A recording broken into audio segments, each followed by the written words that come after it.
Jessica from Peace Love Books, and today I'm here with a video all about books I would sell my soul to read for the first time. That means there was something so special about the reading experience, the characters, how I felt reading these, that I would die to experience it again for the first time without having to like find a completely different book, because these books, top tier, amazing, obsessed. I can't get enough of them, and some of them are from my OG days. So if you've been around for a very long time, you might remember when I was reading these all the way back to like 2017, 2018 is what some of these are from. So if you're a real one, you remember when I was reading these and obsessed with them, and I was like, oh, just to go back to that time where I read this for the first time. And like a lot of these I vividly remember where I was when I was reading them, and just to feel that again would be just amazing. Amazing. So I know Tori has done this video. I can link hers down below, and it's kind of like a trend on TikTok too of like amnesia, and then you like run to your favorite book. So these are what I would run to if I lost my memory. The first one should be no surprise to absolutely anybody, but it is Manacled by SenLinYu. This is going to come out in the new traditionally published version, and I'm gonna die. So I'm gonna like kind of sort of have the ability to feel like it's the first time reading it, but not really. So nothing can compare to when I first read this, and it was 2 years ago now. Was it really 2 years ago? A year and a half ago? A year and a half ago, I read Manacled for the first time, and it broke me. Like, I legitimately sobbed when I was done and would just like not burst into tears, but just like start crying in the middle of like breakfast, because I would remember what made me so traumatized reading that book. The emotions, like no other book has ever compared to the emotions I felt while reading that book. And while I don't love feeling that way, like I don't like emotions, but like I don't love crying, but I will never forget that reading experience, and I would love something to break me the way that did. I know there's more fanfic that I should be getting to that does do that to you that I've heard. Nothing can beat Manacled for me. So we'll see if Alchemized does live up to the hype of this book, but life-changing, never the same. Obviously, this book, number one, for sure. If I'm in a car crash, if I lose my memory, I'm reading this book. Zero question. Then this one's for the OGs. This one is for people who've been watching me for a very long time, because I was reading this at 2019 maybe. I remember it was at an Polycon. I was in the middle of this series, and that was pre-2020. So that is the Black Dagger Brotherhood series, specifically Lover Awakened. I could not even compare reading the series. Like, it is such an experience, and the first book was fine. The first book was fine, and I was talking to people, and it was when I feel like this series was still like super hyped. I feel like it's not really like that anymore, but it was like a cult classic series. And 2019, 2018, I was reading this series. I picked up Dark Lover, book 1. It was okay. Book 2, really liked it. Book 3, Zeta's book, broken. I love Zeta so much, but then I continued to just like fall in love with all of these characters and be obsessed with them. And then Manny was my favorite, and I'm just like, these brooding vampires and their stories, nothing compares. I am obsessed with them, and just the experience of reading these for the first time, you're just like, life is consumed. You can't stop thinking about them. I will say the series is more so the first like 12. Maybe I'm being generous by saying 12. There's like 20 now. It doesn't get good after that. So the core like 12 books are everything.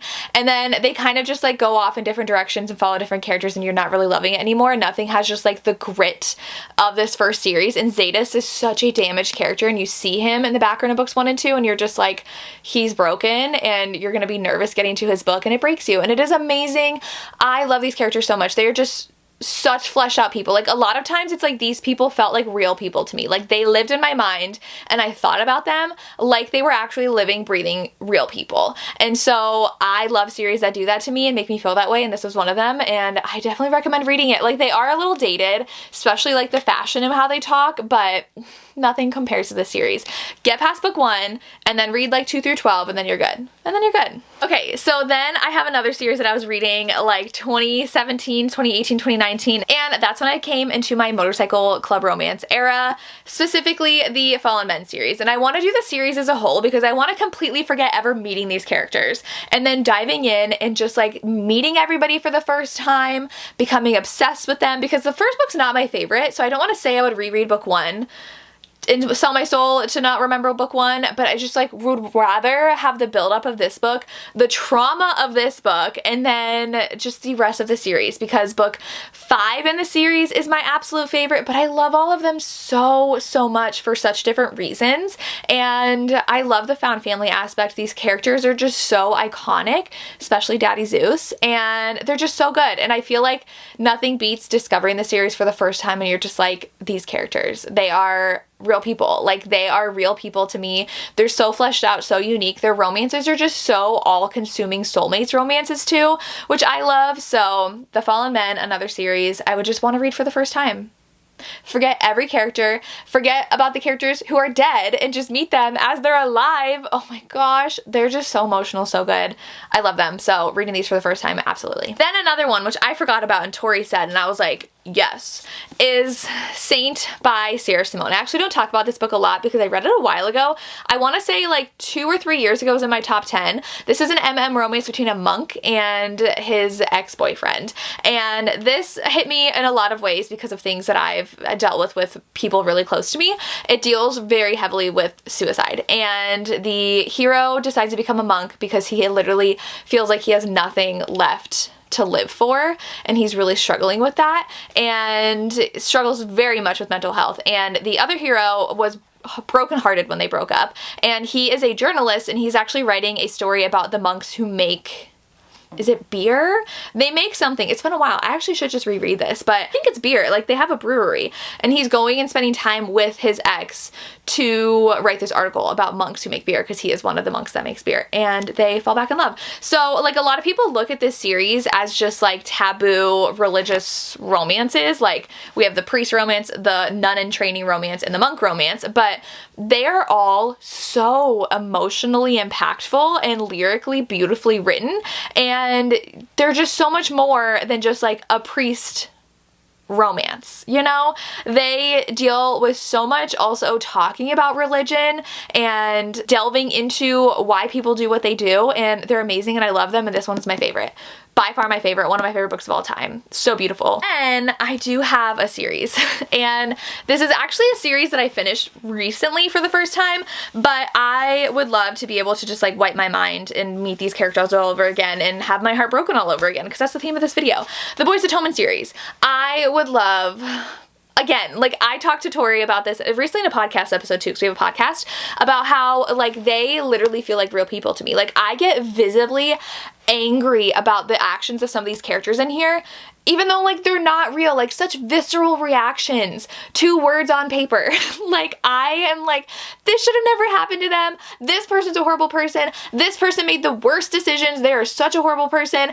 They said the worst things. How could they do that to this character? And I was like, it's literally words on paper. They are not real, but they literally are real people to me. Like, they live in Ireland. They are there, and they are finally happy because we have the 4 books done, and they do have their HEAs, and I just want to think in my mind that they're all just where they are at the end of these books. However, they break so hard in these books, these characters do, and you see them at their worst, but you also get to see them at their best. And I just feel like, again, like I said earlier in this video, like, these characters are so unique and fleshed out and emotional and raw, and those are my favorite kind of romances to read. So just being able to like meet them for the first time, and see Johnny meeting Shannon for the first time, and seeing Joey and Aoife for the first, like, watching them as little babies, falling in love, figuring out how to get out of these horrible situations they're in. I would love it. I would love it, and I love them. I love them so much. Then one I haven't talked about in a long time. This is another one that's like OG my YouTube channel. I feel like if you were watching me 2017, 2018, you would know, like, this was my book. This was the book I was obsessed with. It came out in 2016. That's A Love Letter to Whiskey by Candy Steiner. Again, a book that feels like you are thrown through the ringer. I have not reread this book once in my life. I really need to. It is making its rounds again on social media, but I was so obsessed with this book, and I was so obsessed with finding like the angstiest books I could, and I really want to get back into angsty romances because I just love the emotions they give you. But this was one where I think in my review I literally wrote like, I wanted to throw this book across the room so many times because of how annoying it was and these characters were, because I forget where it says, it's like, oh, this is even like fuzzy on the back. This is like such an old copy. That is so bad. But it's like, I saw him first but she got him first or something. It was like she saw him and then he started dating her best friend. And so it's definitely like very love triangle-y, very messy. They are supposed to be together, but life just makes them not be able to be together. And those are one of my absolute favorite things to read about. I love this book so much. And I would love to reread it again. I just haven't in a while. And I just miss this angsty writing from Candy, because she would write such heartbreaking romances back in like 2016, 2017, 2018, and I just ate them up. I was obsessed. So I should reread this. But I would love to read it again without ever knowing anything that happened and wanting to throw this book across the room again, because these characters really put you through it. I have a fantasy, and I'm going with Crescent City. And this is because I think I've read this 3 times now, and I've cried every single time I've read it. Sorry, it's House of Earth and Blood, book 1. I would love to reread the whole series, put that on another, like, obviously yes. But this book specifically, I have very few books where I've like hardcore sobbed reading. Manacled being one of them, this one being another one. The friendships in this book are unlike any other book I've ever read, and I loved it. Considering the one character who is part of the friendship literally dies in the beginning. Like, you barely see her and get to know her on page, and she's one of the strongest female characters that I have read in this series.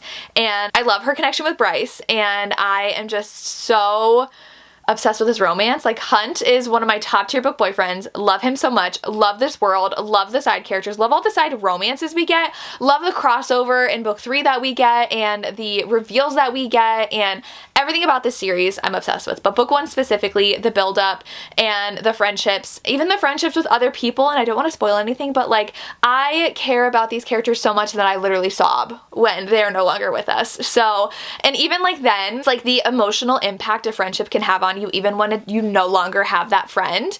And Bryce goes through that in here as well, and it is just amazing, and you can feel it while you read this book. I'm just thinking of the lighted up scene. I teared up every time in that one. I've cried, I think, in every single book in the series, and I do not cry in books. So life-changing, life-altering. I would love to read this again for the first time. And the last book I have is because this author made me absolutely fall in love with romantic suspense, and I love romantic suspense. This is definitely like within the past few years I have become obsessed with that genre, and it's all because of picking up Catherine Cowles. And you know, guys know I love Catherine. I would not stop talking about her books when I first discovered them, and while Tattered Stars is not my like all-time favorite of hers, I have so many favorites of hers, and this one is not up there. It's still a 5-star read for me, but I would love to reread book 1 in the Tattered and Torn series, because it would be like back in my roots of binging her books and just loving small town romance and romantic suspense, because this one I feel like is a lot darker than some of the other ones that she's writing. This revolves around the heroine's father, who had kidnapped the family that this is about. So like, it revolves around all the children from this family who all like have their own romances, like they're all siblings, and the son of that family is going to fall in love with the daughter of the man who kidnapped his sister. And the last book in the series is that sister who was kidnapped and her romance, and she is so broken from what happened. She was kidnapped at a young age, and the heroine had seen her dad kidnap this girl, and she took her horse, went to the police, and was like, hey, my dad kidnapped someone, and turned him in and ruined her dad's life. Obviously, he was a kidnapper, he was a horrible person. And she ends up coming back because she still owns the land that her family owns. So she comes back and she wants to open an animal sanctuary on the land that her family owned in this town, but the hero is the sheriff in the town, and he's like, your father ruined my family's life, and you are associated with him. I hate you, leave. And it's a hate to love romance, and I love this series so much, and it really is, I feel like, where Catherine starts to shine in her writing and her series. And I loved every single book in the series. Book 3 is my favorite. Hidden Waters, they're so emotional, so good. Fractured Sky is book 5, the one that we were all like hyped up for, waiting for, and that's Ramsey's story too, and he is amazing. This whole series, I feel like more people need to go back and read by her, and I would love to just experience it again for the first time. Wiping my memory of like all of her books, starting with this series, would just be amazing. I would love it. I would be obsessed. And those are the books that I wish I could sell my soul to read for the first time. Let me know what books you would read, and if you think there are some that I missed, because when I was doing this video, I was like, I know for sure there are definitely more that I just cannot think of right now, but like, to be able to experience them. And if you haven't read these yet, please read them on my behalf so you can experience them for the first time, because that experience is like no other. I love them so much. And if you've made it this far, leave me a horse emoji for Tattered Stars, since she does have an animal sanctuary in here.